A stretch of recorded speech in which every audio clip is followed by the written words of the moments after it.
Hai,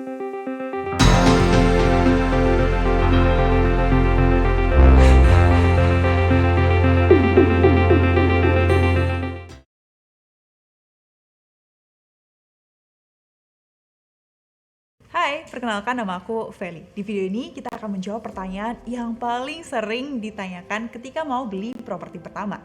Apartemen atau rumah ya? Nah, aku akan mulai menjelaskan dari apartemen atau rumah ini cocok untuk kalian yang seperti apa. Kalau apartemen cocok untuk kalian yang masih single atau punya keluarga yang masih kecil, mungkin belum punya anak gitu kan. Terus teman-teman yang gak suka sesuatu yang ribet-ribet, jadi maunya di tengah kota aja, biasanya lokasinya lebih strategis.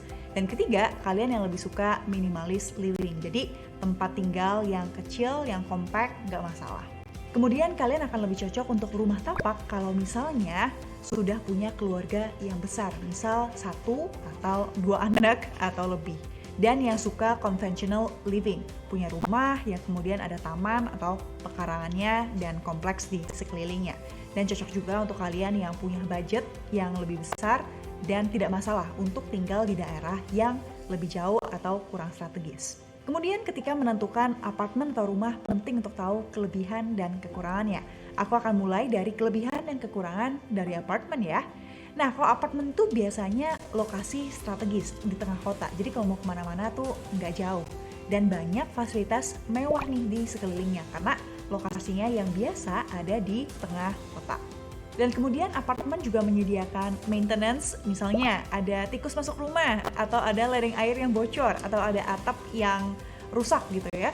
Sudah ada tim dari apartemen maintenance-nya yang bisa memperbaiki itu, tapi kalian tetap harus membayar biaya maintenance. Dan kemudian untuk apartemen biasa sertifikat yang kita dapat adalah sertifikat kepemilikan bangunan gedung atau SKBG.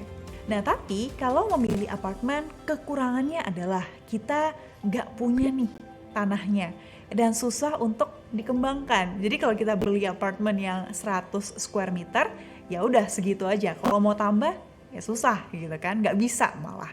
Kemudian juga ada biaya service charge setiap bulannya atau biaya maintenance, dan biasanya juga banyak distraction atau gangguan di sekitar karena ya lokasinya tengah kota dan cenderung ramai gitu. Nah, kemudian yang kedua, buat teman-teman yang mempertimbangkan untuk rumah tapak. Biasanya kelebihan dari rumah tapak adalah kekurangan dari apartemen. Pertama, rumah tapak itu punya tanah dan kita bisa kembangkan. Misalnya kita beli rumah yang luas tanahnya tuh 100 meter persegi. Kita bisa nih cuma bangun sekarang 70 meter persegi aja dulu karena keluarganya masih kecil. Seiring dengan keluarga kita yang bertambah, anaknya makin banyak, kita bisa tambah nih rumahnya, bangunan baru lagi karena kita punya luas tanah yang lebih besar daripada luas bangunan. Kemudian kelebihan lainnya adalah tidak terganggu dengan tetangga, lebih punya ruang pribadi lah. Dan kemudian untuk rumah ini sertifikat yang kita dapat adalah sertifikat hak milik atau SHM. Tapi rumah tapak juga ada kekurangannya. Biasa karena rumah tapak yang harganya mungkin sama dengan apartemen tuh lokasinya lebih jauh, tidak strategis dan di luar kota. Fasilitasnya juga sesuai dengan budgetnya, jadi kalau budgetnya kecil fasilitasnya juga biasa lebih terbatas dan maintenance-nya susah. Jadi kalau misalnya ada ledeng air yang bocor, kita harus telepon nih tukang ledeng. Kalau misalnya kita nggak kenal tukang ledeng kan agak ribet gitu ya. Nah, jadi itulah kelebihan dan kekurangan apartemen dan rumah tapak dan masing-masing cocok untuk siapa. Semoga video ini membantu dan sampai jumpa.